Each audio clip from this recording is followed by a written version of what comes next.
Okay, good afternoon, everyone. So I will be talking about lightweight MDS generalized circular matrices.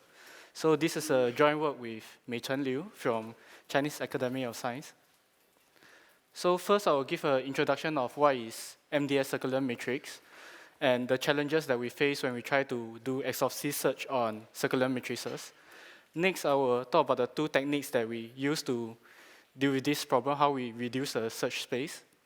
Next, I will talk about how we generalize the circular matrices and propose a new type of matrix. We call it the cyclic matrix, and the relation between cyclic matrices and circular matrices. And finally, our result on lightweight involution and non-involution MDS matrices. So first, the introduction. So the diffusion layer of a cipher provides the diffusion property, and the diffusion power of this matrix can be quantified by the branch number, which is defined to be the minimum number of non-zero components of the non-zero input and output vector pairs. So one simple observation is that for any permutation matrices P and Q, the branch number of the matrix M and PMQ will have the same branch number because basically the input and output pairs, vector pairs, only have some permutation difference. So the number of non-zero components remain the same. And with this proposition, we can propose a equivalent relation. We call it the branch equivalent relation, that matrix M and M prime are branch equivalent if there exists such a P and Q such that they are related. So obviously, branch equivalent matrices have the same branch number.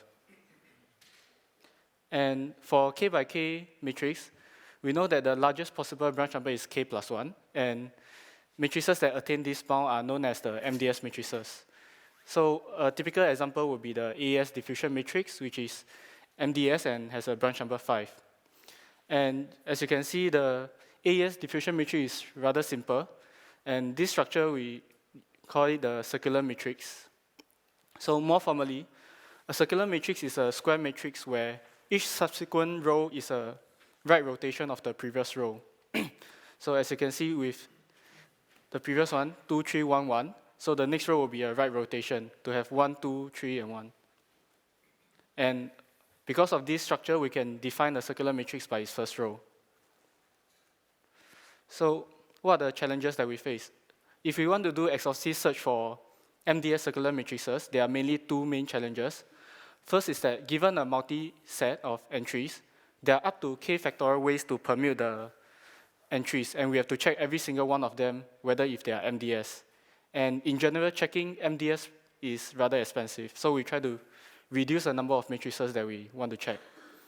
And also, as you can see before, circular MDS matrices can have repeated entries, like AES, there is 2 ones in a row. So there's actually much more ways to pick this multi-set than just picking k distinct elements. So in this work, we mainly focus on tackling these two challenges through analysis of the circular matrix structure. So now I'll talk about the first strategy that we have. So what we can do is that we group the circular matrices into equivalent classes to reduce the search space that we need. So we define the equivalent class to be we define the equivalent classes of circular matrix to be a set of circular matrices satisfying the branch equivalent relation. And since they are branch equivalent, so all of them will have the same branch number. So what we need is just to simply check one representative from it, and it's done. The rest we don't have to check because we know they are. If one is not MDS, then all of them will not be MDS. So we have the following lemma. So two circular matrices are branch equivalent if and only if the permutation satisfies this formula over here. So for instance, for order 3, although there are 3 factorial ways, which is 6 ways to permute them, actually they all have the same branch number by this formula here.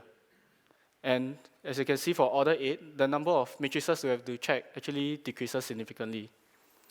And also, one thing to note is that our lemma is a if and only if condition, which means that any branch equivalent relation has been captured by this formula. Therefore, this is the most compact equivalent classes for generic circular matrices. So a side remark on FSC paper last year. So there's a paper called Lightweight MDS Involution Matrices. So what the authors did was to show that they showed that for Hadamard matrices satisfying some H permutation, it will have the same branch number. So they propose an equivalent classes for Hadamard matrices, also to reduce the search space. However, the converse is unclear. So we're not sure if there is other permutation that can also preserve the branch number. If there is, we can actually increase the equivalent size and hence has lesser representative that we need to check. But by analyzing the Hadamard matrix structure, we show that all the branch equivalent Hadamard matrices has to satisfy the H permutation. Therefore, the equivalent class that they have proposed is also the most compact equivalent classes for generic Hadamard matrices. So next, I'll talk about the second challenge. So as mentioned before, for MDS circular matrices, there can be many ways to pick the multiset. So what we did is we analyzed the submatrices structure, and we see that only special type of multiset of entries can be MDS. So in particular, for MDS circular matrix of order up to k equals to 8, the multiset must be one of the 5 types, which is namely having k distinct elements, 1 pair, 2 pair, or 3 pairs of repeated entries, or having 3 repeated entries. So for instance, for the AES matrix, it is a type 1 matrix where there is 2 ones in a row. So as you can see for order 8, instead of considering all 22 possible multiset, 22 types of multiset, we only need to consider these 5 types. So next, I'll talk about how we generalize the circular matrix structure. So take a circular matrix of order 4, for instance. So the permutation can be expressed as a cycle notation 0, 1, 2, 3. So how do we look at this is basically where the entries from each column will goes to the other in the next row. So for A from column 0, it goes to column 1. And for C, from column 2, it goes to column 3, and so on and so forth. So the main observation is that this same cycle is applied in each row. But in general, we do not have to restrict ourselves to just right rotation. So therefore, we can actually consider permutation of any cycle of length k. So for instance, for this cycle 0, 2, 1, 3, so for A from column 0, it will go to column 2. B from column 1 will go to column 3. C from column 2 will go to column 1, and so on and so forth. So in group theory, taking this element to generate as a generator to generate a group, we call it the cyclic group. So therefore, we name such a matrix structure as cyclic matrix. So more formally, a cyclic matrix is a matrix where each subsequent row is a row permutation of the previous row, where row is a cycle of length k, and also we can denote it by the first row. However, there are actually k minus 1 factorial cycles of length k, so it's not feasible for us to analyze every single one of them like we did for circular matrix. So what we did is we tried to see the relation between any arbitrary cyclic matrix and circular matrix. So using some results from group theory, we find that there's a branch equivalent relation between any arbitrary cyclic matrix and circular matrix structure. So roughly speaking, any cyclic matrix can be transformed into a circular matrix by some column permutation. So taking the example just now, where the row is 0, 2, 1, 3, you see that if we swap the middle 2 columns, we can actually get a cyclic matrix. And by the branch equivalent relation, we know that they have the same branch number. So given a cyclic structure, we can do this for all of them.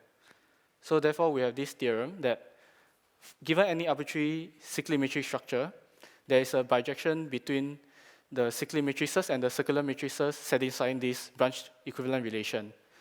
So with this, we can actually extend our results about the equivalent classes and the type of MDS matrices to cyclic matrix also. So why do we care about these cyclic matrices? The main reason is that cyclic matrices shares the benefits of circular matrix, as mentioned before, and it can also be involutory MDS, which is self-inverse and MDS simultaneously. So this is important because it has been proven that IMDS circular matrices do not exist. However, when we consider cyclic matrix, it's not the case, because the branch equivalent relation does not necessarily preserve for the involution property. So in particular, if we consider a special rotation like left rotation, where usually we call it the left circular matrices, it can be involution and MDS at the same time. So finally, I'll talk about our results. So in our search, we actually search for left-circulant matrices, but of course, as mentioned before, if you want, you can always change it to a circular matrix by some column permutation. So how we quantify the weight of the matrix? We adopt the simplified matrix from a CHES 2014 paper, which is to count the XOR count for the elements. So the XOR count of the few elements is the number of XOR gate needed to implement the multiplication. So this is the formula given in the paper, where gamma I is the XOR count for the I entry, and n is the dimension of the field, and L is the number of non-zero entries. And since here we are only considering MDS matrices, the number of non-zero entries will be k. So this later term is a fixed constant for any given finite field. So therefore, in our comparison, we are only focusing on the sum of the XOR count, and we try to minimize this. So one thing worth mentioning is that the analysis of our cyclic matrices are independent of the metric. So let's say if you have another way to quantify light weight, maybe you are counting the Hamming weight or anything else, you can still apply the equivalent classes and type of matrices to reduce a search space. So for lightweight MDS matrices, what we can do is we consider the 5 types of possible MDS matrices, and after we pick a multiset that has the lowest possible total XOR count. And from there, we generate one representative from each equivalent class and check if it is MDS. If we find one, then we have the lightest possible MDS left circular matrix. And if all the representatives are not MDS, then we can conclude that the multiset will not generate any MDS left circular matrix. Then we can pick a second lightest multiset and repeat the process. So this is the result that we have. So for instance, for order 7, you see that it's a type 3, which has 3 pairs of repeated entries, namely the 1s, the 2s, and 91. And for order 8, the lightest is type 4, which has 3 1s here. And for GF204, there does not exist any MDS left circular matrices for order 7 and above. So this is some the comparison of our matrices with some of the existing lightweight matrices. So one thing worth mentioning is that in the CHES 2014 paper, the authors did similar work on trying to exhaustively search for lightweight circular matrices. However, at that time, they could not complete the search for order 8 because of the large search space. But we managed to complete the search for order 8 over GF2 to the 8, and we find that the lightest possible left circular matrices has 30 XOR count. So for involution MDS matrices, so first we proved that for IMDS left circular matrices of order power of 2 does not exist. So for 4 and 8, there's no IMDS left circular matrices. So we only focus our search up to order 7. And what we did is we first pre-compute the equations necessary and sufficient for involution. And we applied a similar strategy as before, just pick the lightest possible multiset. But in addition, we have to check whether they satisfy the equation to be involution or not. If they satisfy, then we start generating the representative and check for MDS. So these are the results for the IMDS left circular matrices. So as you can see, as compared to the previous MDS left circular matrices, most of them are type 0 or type 1, probably because we need the involution property, so we can't have too many repeated entries. And also for GF2 to the 4, although there exists MDS left circular matrices, there does not exist any IMDS left circular matrices. So in this work, we found lightweight IMDS left circular matrices for order 3, 5, 6, and 7 for over GF2 to the 8. And in the last year FSC paper, the authors presented lightweight IMDS Hadamard matrices for order 4 and 8, because Hadamard matrices exist only for order power of 2. So actually, combining these two work together, we have a complete set of lightweight IMDS matrices up to order 8. So just to conclude, just to summarize our work. So first, we proposed the concept of compact equivalent classes for generic circular matrices. And we presented the necessary condition for multi-set to be MDS. So for order up to order 8, mainly there are 5 types of them. But actually, we can generalize it and for higher order also. And next, we introduce the new type of matrix called the cyclic matrices that benefit from the circular matrix structure and can be IMDS. And we complete the search on generic left circular matrices of order 8, which previously cannot be done. And finally, we present the lightest possible involution and non-involution MDS left circular matrices for order 3 to 8. So these are some of the reference mentioned in the slides. So that's all for my presentation. Thank you.